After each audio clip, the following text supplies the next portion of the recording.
Jonesy, it's officially racing season. Footy's done and dusted and the city of Brisbane is absolutely heaving.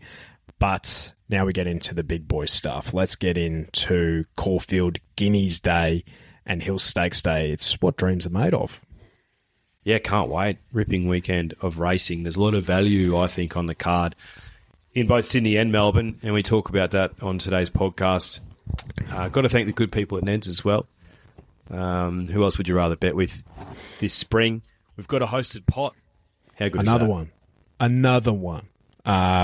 You can tap the link in our bio to join that hosted pot, or just log into your Neds app and you'll see our glowing faces right there. It can't actually get much easier than that. But yeah, join the pot. We'll be betting on behalf of you, and follow in the group for a staking plan. Follow us on Instagram. We might even give a bit of a rationale behind our picks. Maybe. We'll see how we go. But yeah, join the fun. It's good stuff. All will be revealed. Let's go get them. But what is gambling really costing you? For free and confidential support, visit gamblinghelponline.org.au. I need to ask you a question. Be curious, Drifters. Allegron's won the Brisbane Cup, but it's all Antino, Blake Shin, take a bow. Barraquil, Benny Allen hasn't moved. Broadside him, bobbed, won the Golden Rose. Pride of Jenny, trying to find the reserves at the 100. She's 3 in front of Mr. Brightside. It's all too late. Pride of Jenny has run them into the night. Switzerland on the big winner by 2.5 Bellatrix Star. He's down, Jolly Star. She is a star in the making. Jolly Star bolts in. It's all Isthmus. She's very smart and fast. Mate, there's been some quotes that I've been thinking about. Success is not a good teacher. Failure makes you humble. Failure is not fatal, but failure to change might be. A setback is a setup for a comeback. But the thing that I've been thinking about more than most is this. Ned's, I'm a married man. You shouldn't be fucking me like this.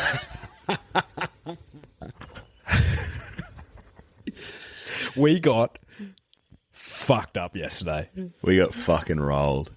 And by virtue, so did the punters and the drifters that joined our hosted pod. Holy fuck. I was texting you yesterday. The writing was on the wall a long way from home. And then by the end, it actually got worse. Could you actually believe that? But I reckon we're like close to... I reckon our last winning bet in the pots is Sir Delius in the Underwood. And he was like $2. Not good, mate. Not good. It is diabolical behaviour from us. Like, honestly, there's allegations and accusations from the drifters / punters that we are indeed literally taking the piss and are on the payroll. And do you know what? Based on our performance, those could be justified accusations. They could be justified. Fuck. Like honestly, like it couldn't have gone worse if we tried to go worse. No, I know. And trust me, we will reveal all, warts and all. Yeah, because I think it's important. Transparency is key, and that's a lesson that we can learn. But it's honestly, mate, it was one of the great. It's probably a career worst day. Let's be honest for this podcast. Career worst. Yeah, and that's saying something because we've been fucked by, say, like leader biases or us just like failing to identify the right horses, which you could say all of that like occurred yesterday and then some. But I guess our failure was the failure for the people, and that wasn't our intention. We went in with full confidence. We want to personally be responsible for moving the needle for the Ned's checkbook in a negative direction. Like, we want to be personally responsible for their liability going through the roof because we're just having an absolute fill up. And the pot partakers are walking away with quadruple the money they started with. That's what we want. That's what we want. Like, and at this stage, you know the saying, losers have meetings, winners have parties. Our calendar's fucking booked out with meetings. It's booked out. There's no parties in sight. No, and Diabolical. And like the thing is like I don't even think we're going that bad. That's the really frustrating part. Is like last week I had a fill up last week. I had a fill up. I was all over Sir Delius. Like that would have been. I was all over Royal Supremacy at tens. Oh, for fuck's sake! Like it was it's a fill just. But anyway, we need to address the elephant in the room yesterday, and that was just drifters, punters. We apologise for the last time. This will be the last time that we apologise for our performance for yesterday. But we are. For those of you who are a glutton for punishment, there will be future pods in future weeks, but we're going to be working on a bit of a give back initiative as well. So, we might reveal that at the end of this podcast, or even on our preview podcast on Thursday rather. Or Wednesday this week. Yeah, Wednesday. If you're a masochistic sick fuck, and like you said, if you're a glutton for punishment, there's more to come this weekend. On Everest Day, which is typically, let's be fair, it's typically a pretty good day for the two of us. Mate, the sun will shine on us again. We will have our time in the sun again. It's not all dark and gloomy. I think the other thing we need to address as well is there was some dialogue around winners that we were posting on our socials that were not pot bets, and that's fair enough. So just to clear up any confusion, if anyone's hate listening to this right now, which is fair enough, you can hate listen. So one of us does Melbourne form, and the other does Sydney form. Do we do form on both? Yes, absolutely. But when it comes to the pot bets, one of us makes the call for Victorian races ultimately, and the other makes the call for New South Wales races. The guy who makes the Victorian calls was as good as a handbrake as you'll ever see yesterday. I was getting $1.60 pops beat left, right and centre. Favourite bashing and roughies would win, and then I'd jump on a roughie and the favourite would win. So it was just one of those days, and apologies if it does look like we're taking the piss a little bit with wins on the socials, but not you having them as pot bets. So I get the optics of that. Our apologies, but trust me, the bets in the pot were the ones that I was having myself. So I too had a shit day yesterday. Oh, mate, I second everything you say, and that's a lesson learned for myself as well. But it's and everything you said about the Victorian bets, like you could say even more for the Sydney bets, because I think I think a few of them ran last in the pot bets. So, but we will uncover that. But honestly, like if you like. The receipts are there on our profiles as well. You can see the damage that was done, like from our personal bets as well. Sure, one or two might have got up that were outside the pot bets, but it was in comparison insignificant compared to the rest of the day. So, yes, we pulled the trigger. I think everyone got $7 back. So that's it is what it is. But we do have some upcoming pots. They will be shared on your local Neds app in due course. We will be, buyer beware, obviously, gamble responsibly. But I think that's enough about that. Let's get into the damage. Yep. The gross ramage. All right. Fuck it. Let's start in Melbourne.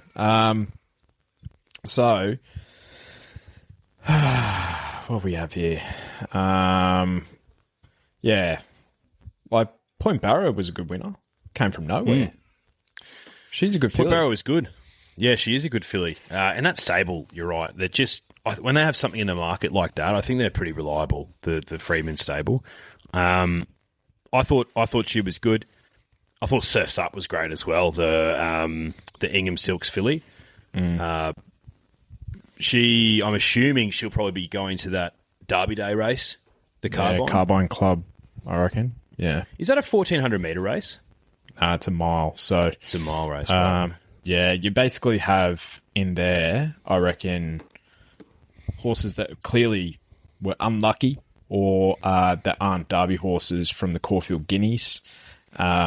Basically horses that don't run out the gloaming distance as well, and then horses like this that are coming through different form references. The only thing is it is 1,200 metres up to the mile, and Derby Day is about 3 weeks away, so might be too condensed potentially. Might be a autumn filly, but from the draw, upside there. But Point Barrow, mate, I think I had a bet on her. I had a bet on her yesterday, but also had a bet on her at Moonee Valley, and where she missed. She's probably the best blue point I've ever seen. Yeah, she is a blue point. I think it just goes to show that when the race is set up the right way, that you can launch from the back. But I think it was probably, advantageous to be on speed yesterday, we'll say. Yeah, and again, a lot of that is in Caulfield. Majority of the time. I mean? Majority of the time. And, you could definitely make ground. It's just, if it's set up to do so from a tempo perspective, I think the wind picked up throughout the day as well. So, you got to take all those things into consideration. Now, the Herbert Power was race 3. First pop bet, Scary, ran 7th out of 11.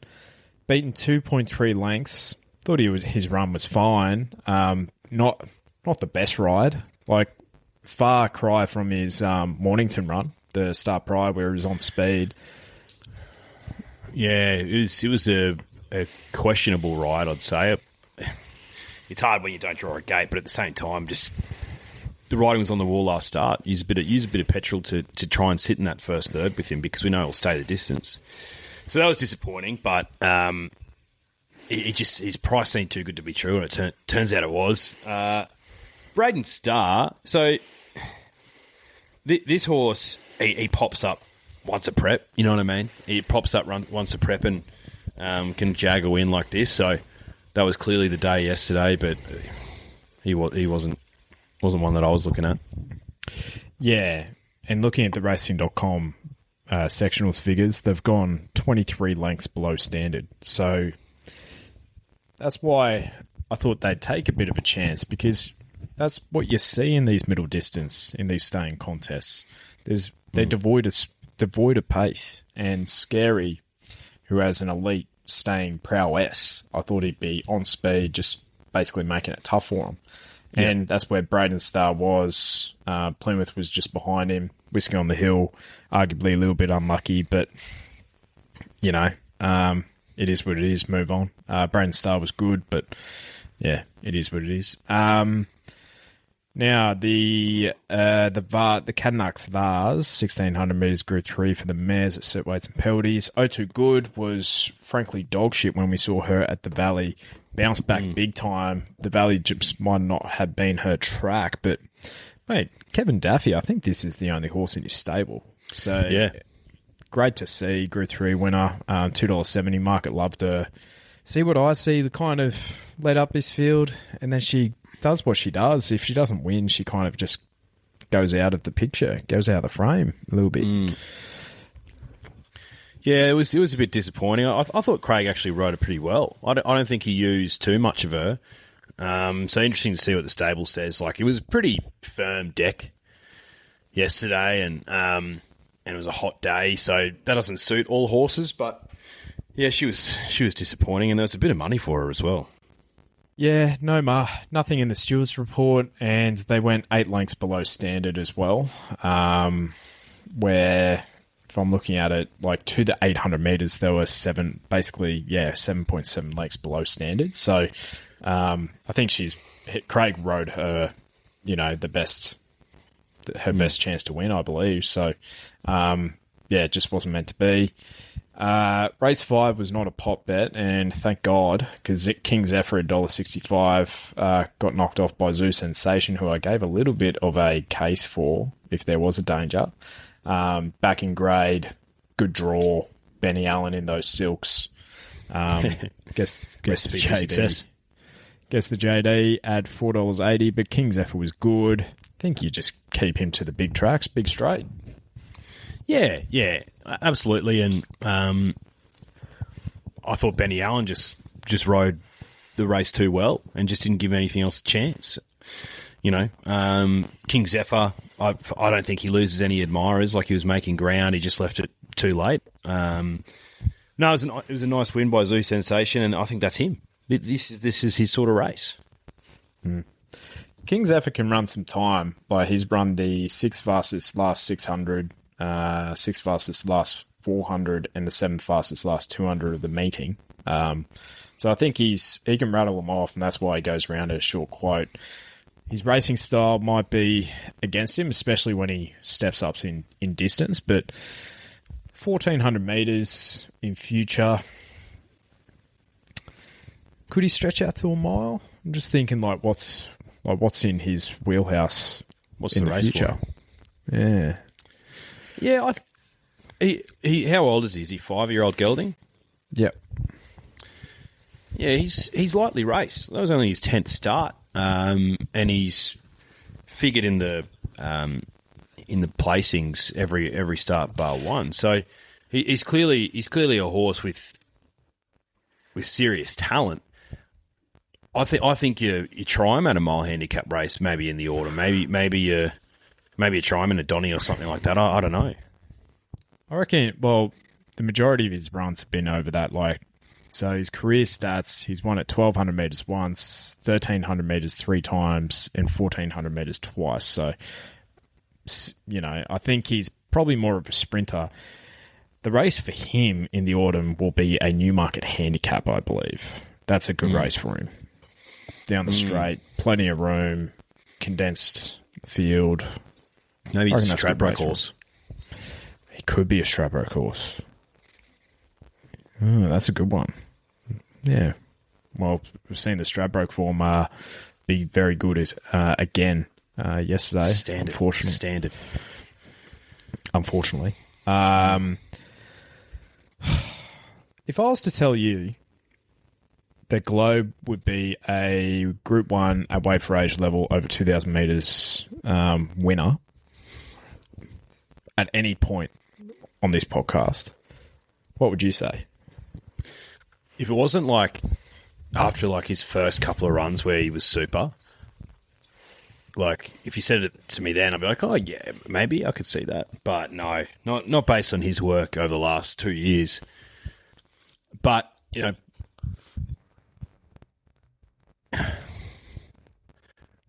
Blake on 4-horse race. He knew where he was going to be. He was incredibly well placed in hindsight. And they asked Mick Price. They said, "Was this the plan?" He was like, "No, this wasn't the plan. But I know that this race has a history of popping up results. This and the Underwood." Mick Price said, and I saw that there was only going to be a few horses going to this race, and I thought, you know what? Could be worse ways to pick up some prize money. It's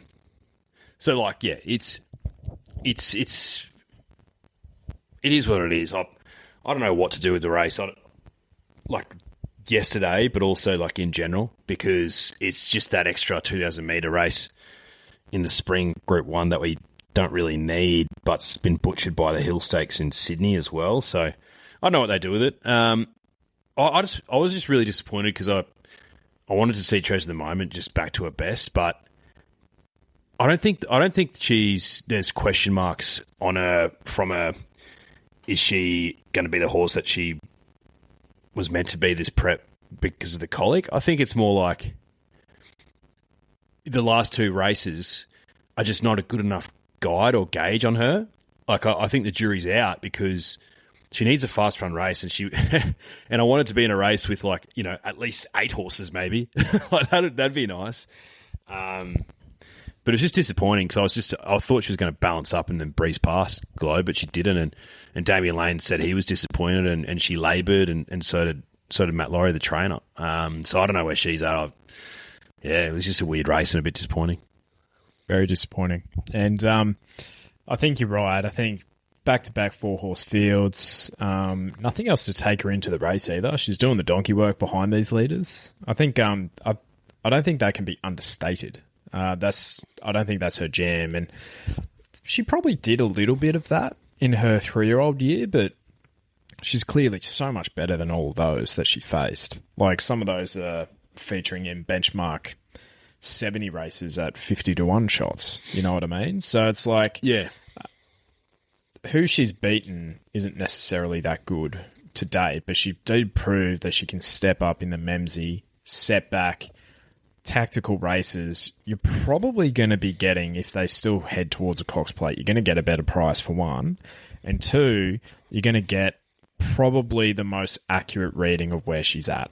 So I still think she's a top 3 chance in a Cox Plate.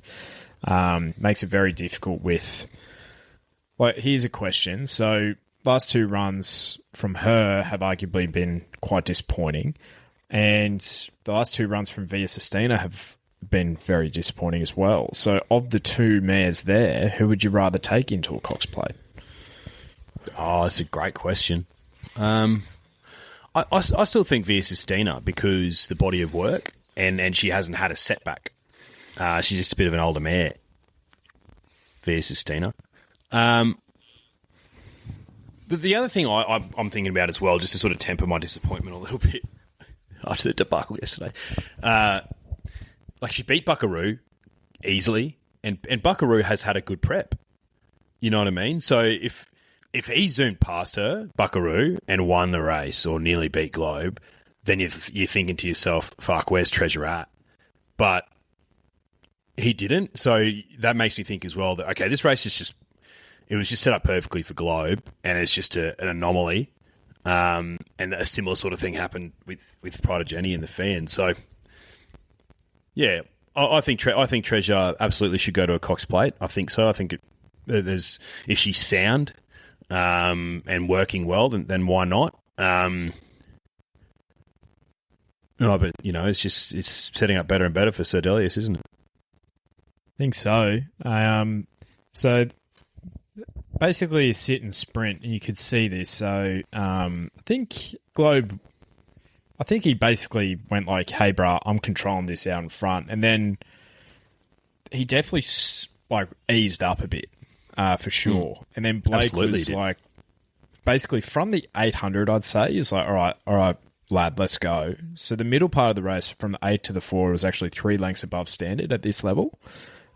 So I think that he was going a pretty decent clip. And then he just put, 4 or 5 lengths on the field, and he was like, catch me if you can. And it was just too much. And it was honestly, it just would be PTSD. So I think that's the last time you'll see Treasure in the Moment in a 4-horse field. Let's put it that way. And, mate, I'd should touch on, full honours to, Globe, Blake Shin, arguably the bride of the day, with that. And the one that really puzzled me was Buckaroo, because it looked like he had never been at Caulfield before.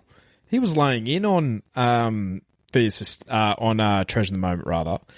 And then he just looked like he had an off day. And if he's one of the more fancy local chances in a Caulfield Cup, you can have him for that race. Mate, he hasn't won since the Underwood last year. He can run on a bit, Buckaroo.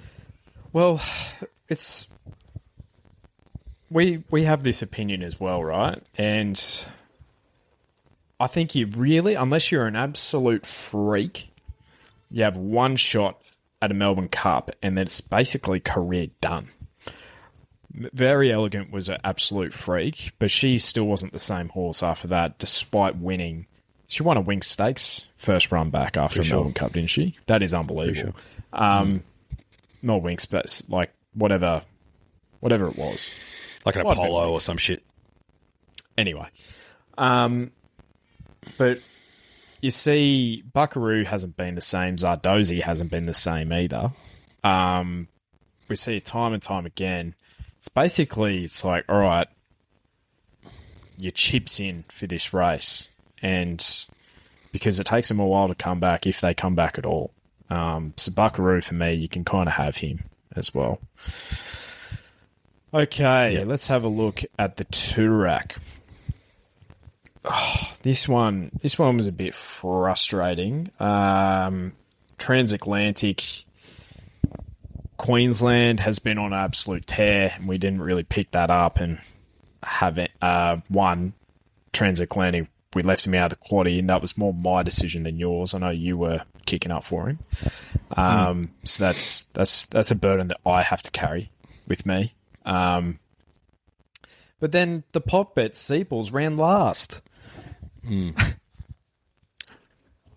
Oh, we could put a handbrake on anything. We could put a handbrake on anything yesterday. Imagine if we also bet on King Zephyr and Treasure of the Moment. Oh, and Mahuna and fucking Farnacle. Or the other one that I didn't mind in that. Like, yeah. Oh, I had a bet on Estremo in that race. But let's put it this way. We could have burnt through the kitty a lot quicker. We could have. But yeah, Transatlantic was good. It was a good ride from Mark. I've backed Transatlantic 2 out of 3 times this prep, and he won the one time that I wasn't on him. Seeples, he was like galloped on, and he got shuffled back in the run. So that's a complete forgive, and just, put a line through it. If he's okay and if he's sound, take him to a Golden Eagle, because he'd be a top 3 chance there, absolutely. So that's just forget about it, that race, like, for me, because he just didn't look like winning from as soon as he got sort of shuffled back and he got hit. So is what it is. Transatlantic was good. Evaporate, probably a little bit unlucky. He was slow out of the gates. And like a Lucy, get it to Flemington. Yeah, good shout. I think Empire Rose is in her future, I believe. So I think we learned a couple of things about... there was 3 setback horses on the weekend that ran, and all of them ran second, actually. So Treasure of the Moment, Evaporate had a setback as well, and Gringotts had a setback, and they all ran second on the weekend. Now, I think you could... Evaporate won after his setback. So I think Evaporate and had about 6 weeks in between runs, and Gringotts had about the same. So there might be a little bit of a learning there. It's like maybe they rushed Treasure of the Moment back a little bit, maybe a little bit, but also the race shape and what have you wasn't really set up for her. Because I thought, mate, full credit to Lindsay Park. That was a very good performance. 58 kilos. He wasn't in the position where he usually is. He's usually on pace. Came rattling home, just missed. He's a good, honest horse, Evaporate. I think he's a 4-year-old gelding. Like, if he's doing this now, and if he's in that Mr. Brightside sort of mould that Lindsay Park have, I think he can be a weight for age miler, absolutely. As he gets older and older. So, I thought he was good.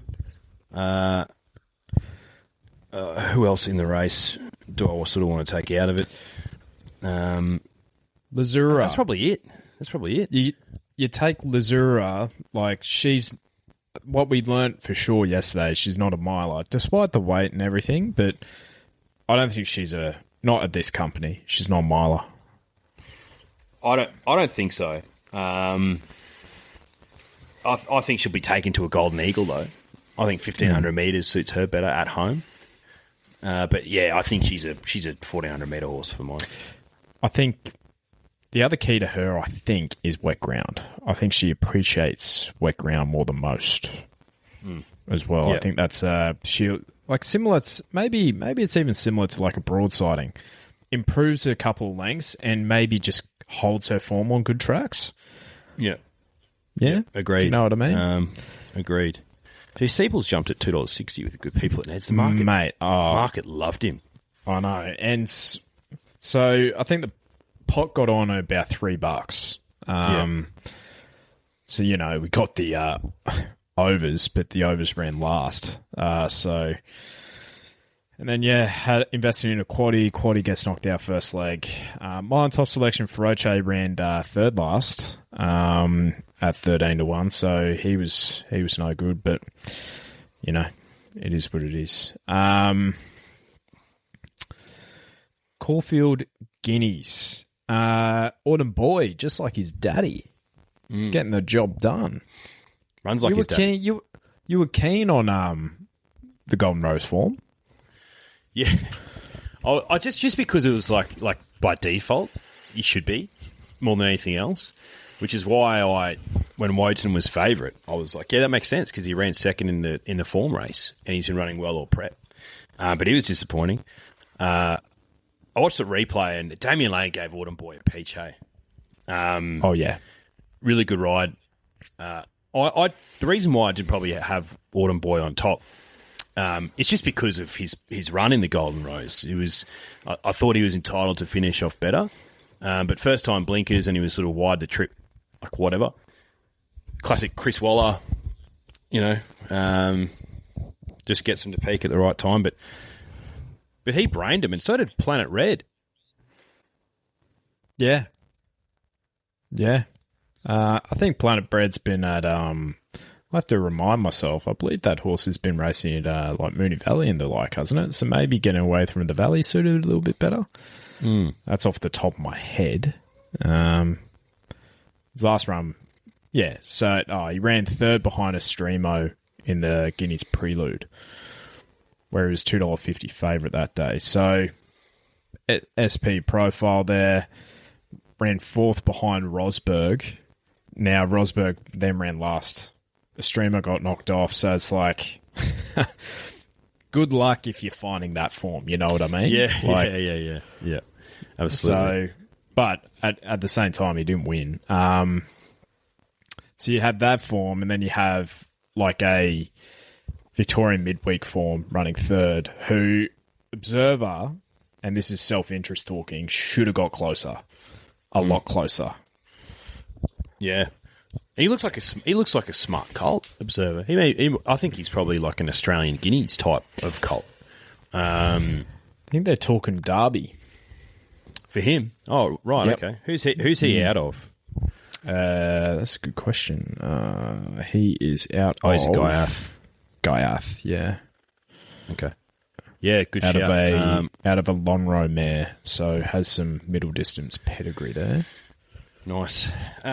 So the wash-up of this race, observer, well found by you, ran well. Autumn Boy for mine, so lightly raced. He's won a Caulfield Guineas. He's won it well. I doubt Chris Waller will take him to a Cox Plate because Chris just doesn't want to. He doesn't want to get his colts beat, which is a shame because I think he could run a good 2,000 metres. Vinrock into fourth. I think that's him. I think Vinrock's that's him. If he drew a better gate, maybe he finishes top three. I don't think he wins. I think that's him, and I don't think we'll see him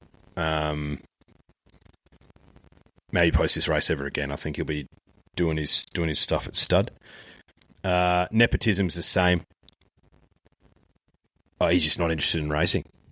Disappointing. Rivellino is just not that good. Wotan, clearly not a miler. Just on Rivellino, I think the writing's on the wall for me.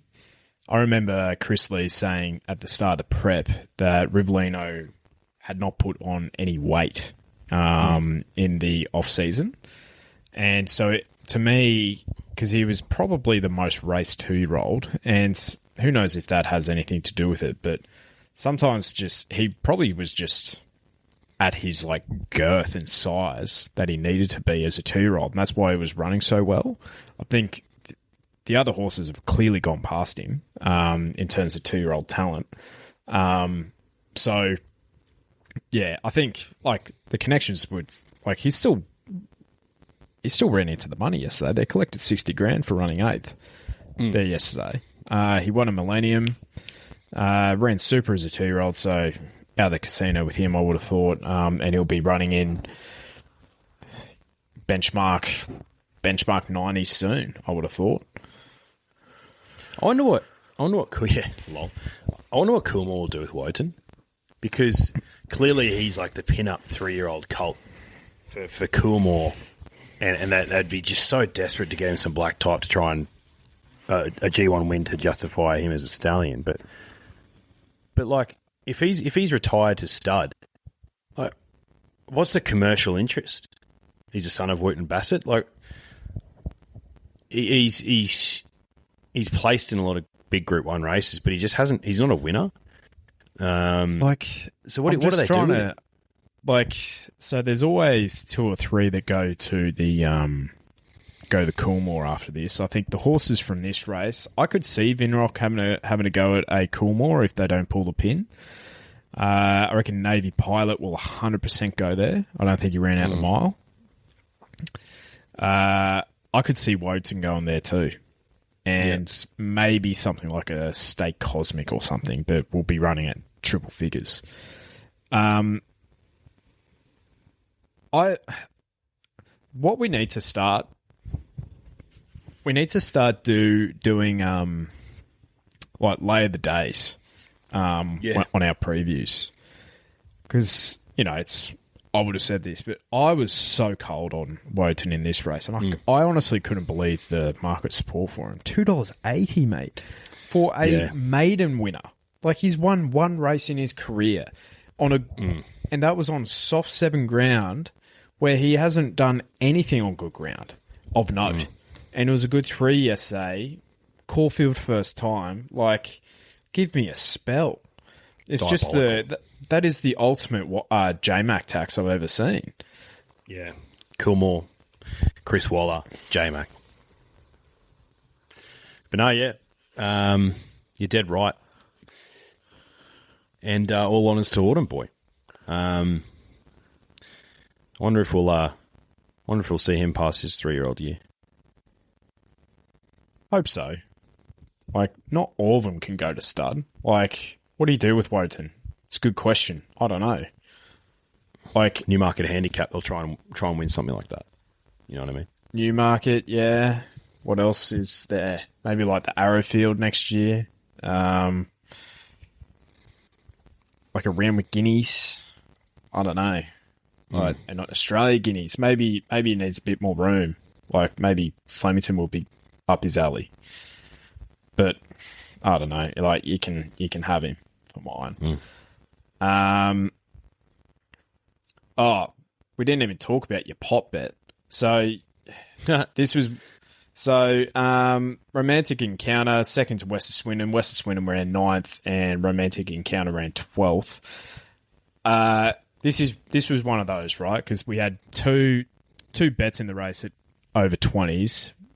Mine was Observer. Yours was Romantic Encounter. You have preferential, like, executive order when it's in Victoria. Yeah. Simple as that. That's a perfect example. And the coin flips the wrong way. Unfortunately, yeah. Unfortunately. And yeah, it is what it is. The damage keeps going. Race 9, Tropicus gets mown down by... Who was that? Giga Kick. Mate, is Giga Kick officially back? Like, what are we talking about? Mate, that was the Giga Kick of old by the looks of it. I just wanted to see it first after being winless in his last 12 starts or something like that. Not 12 starts, like 12 months or whatever. I don't know.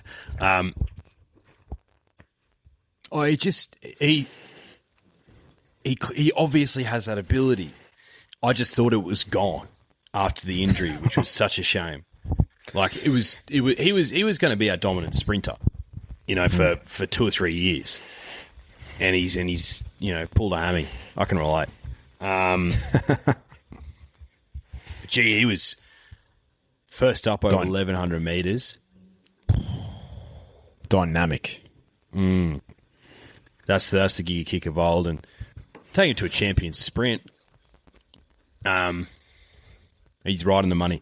Holy shit. His last win before that yesterday was 126 weeks ago. 2 years. And that's 2.5 years. Oh, So yeah, his true. last win, we were there. It was Dermot 10,000. Oh, wow. That was his last win. But to be fair, he's had 1, 2, 3, 4, 5, 6, 7. That was his 8th run since then in 2.5 years. So clearly So he hasn't been right. So that was his first win since he was a 3-year-old. Now he's a 6-year-old gelding. So he's a 3-year-old back then? 2023 winter. Oh, yeah, he would have been Yeah. 3-year-old. Yeah. Yeah. Yeah, wow. That's crazy. What could have been? But hey, he's 6. He's lightly raced. He could go for another couple of years. Kick. It was a good win. Tropicus was good. He just got mowed down by a better horse. Mate, Tropicus, you know, what was this? Was this a Group 2? Maybe he's a Group 3 sprinter. And that's fine. I don't know that. like, you know, does Giga Kick get the final slot in the Everest? Wouldn't look out of place based off that run. Like I know we're hyping it up, but we haven't seen him do that since Who else? since he was a 3-year-old. But mate, who else takes the slot? Well, is it you wrong? Yeah, yeah. And they already have Magic Time and Angel Capital. Angel Capital in the race. So He wouldn't look out of place in an Everest kick. I think they should wear take the it. away Fuck it. colours for one day, the Yulong strip. Why not? Yeah. Yeah, exactly. Like, yeah. Oh, God. Have we seen him on the quick backup? I reckon we might have. I reckon that's like ringing in my ear that we've seen Giga Kick on a quick backup before. Anyway. I can't remember.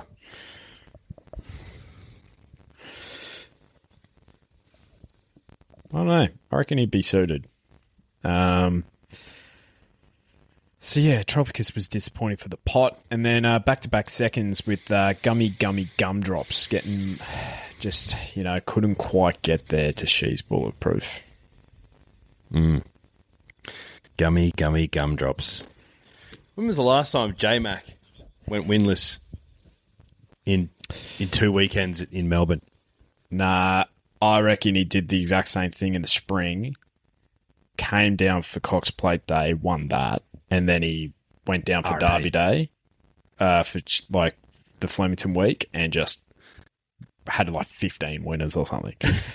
He's such a prick. You know what? I reckon he needs because I fully anticipate, right, that if he had the choice and it was his sole choice to make, he would have been on Autumn Boy and not Wotan. I fully believe that. Because I just don't. If I can see that Wotan's not that good, fucking James McDonald can. What are we talking about? And I'm pretty sure James wrote him up here, so he would have written both of them a fair bit, even if it's a track work or whatever. Maybe he just needs the Autumn Sun at Caulfield, mate. You know what I mean? That caliber of horse to actually get a winner at Caulfield. Yeah, maybe. I agree with you. I reckon he would have preferred to have been on Autumn Boy, the son of a gun, the son of the autumn son of a gun, Autumn Boy. It was a disappointing day for your boy. The victim picked the winner in the first, and I thought, here we fucking go. But the pot wasn't on, mate. No, I know, stupid. And the pot wasn't on because we only put the bets on that we were more confident in. Now, to be fair, we did save a bit of cash not doing that, but we also, we didn't pick up any cash.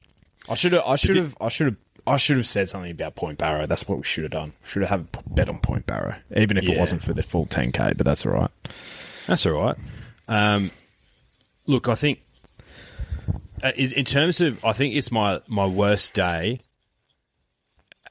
as a friend of the Victorian victim, despite the fact that despite the fact that I won, I had a winner. There's been days where I haven't picked a winner.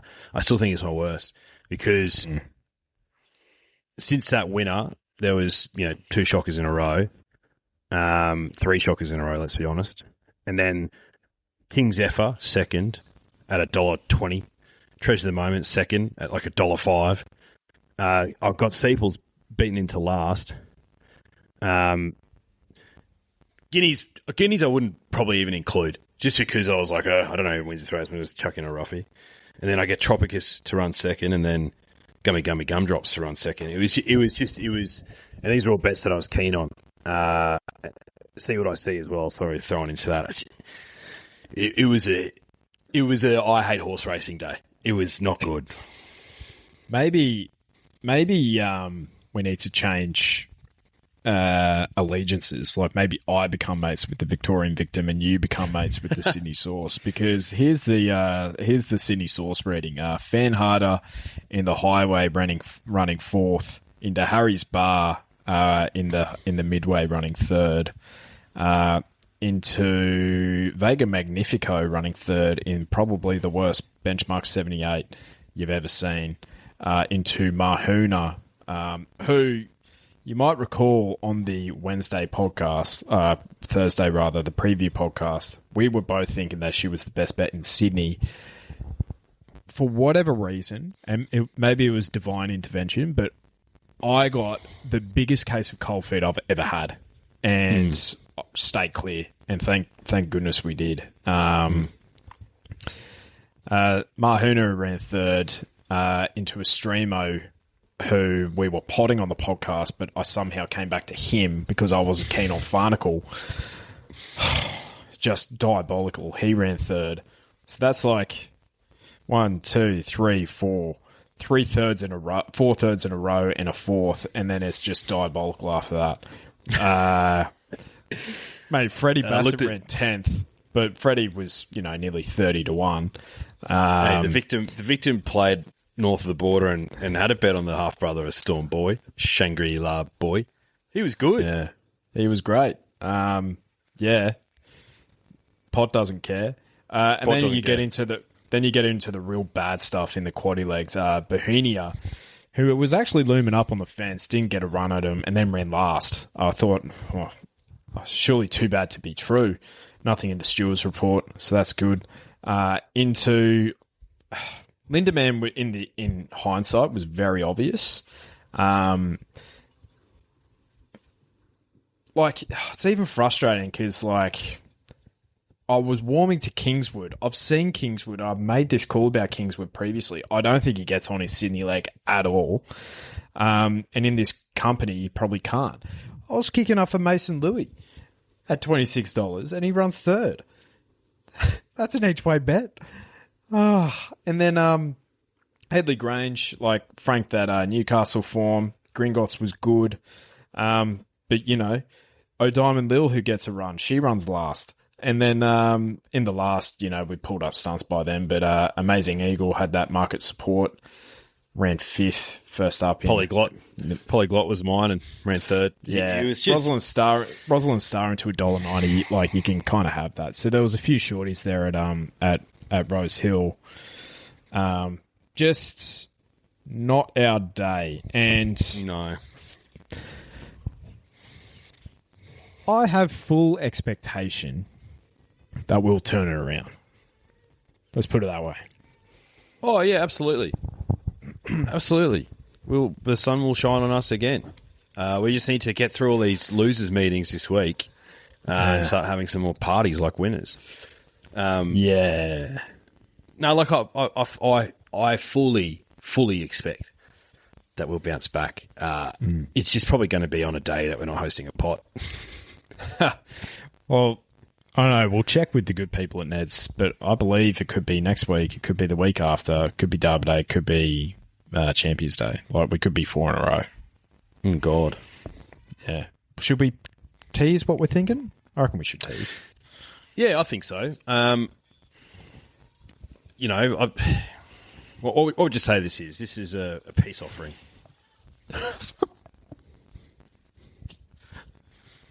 The peace offering is we will be putting up a $500 gift card of your choice if you are to be the winner of the day. So you might ask, hey, how can I win? When can I win? Well, if Neds have us back for another hosted pod, we will be putting this up as I guess like a second chance draw almost. So basically, what we'll do is we'll send out a tipping sheet. I'd say we'll do the entire card in Sydney and in Melbourne for that respective weekend. We'll iron out the details. If you tip something in double figures, you'll get double points, but basically a 3-2-1. So three points for first, 2 for second, 1 for third. If you tip something in double figures, it runs second or third, you only get 2 or 1 point for that. Double points only apply for winners because that's, believe it or not, what we actually deal with on this podcast. So we'll be doing that. So if we are doing pots for the next 4 weeks, we'll have 4 $500 gift cards organised of your choice over the next 4 weeks.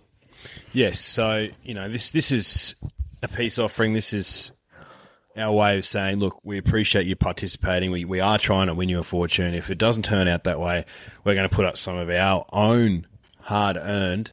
If you yourself have a good day on the punt and you're picking winners and placings left, right and centre, you've got a good chance to pick up that check as well. So, we'll iron out the finer details this week, but I'm assuming that'll probably go live once we've spoken to the people we need to speak to, well and truly before next weekend. Sorry. Yes. So we'll have an update on our preview podcast. It will be a day earlier this week. It will be on a Wednesday, just because yours truly is heading to Sydney on Thursday. Just having a chat to J-Mac, Chris, and the team down there, just to see what's what. Actually, you know what? I'll be talking to the Waterhouse Bot stable, going like, "Hey guys, just bring him to fucking Melbourne. He'll win the Caulfield Cup."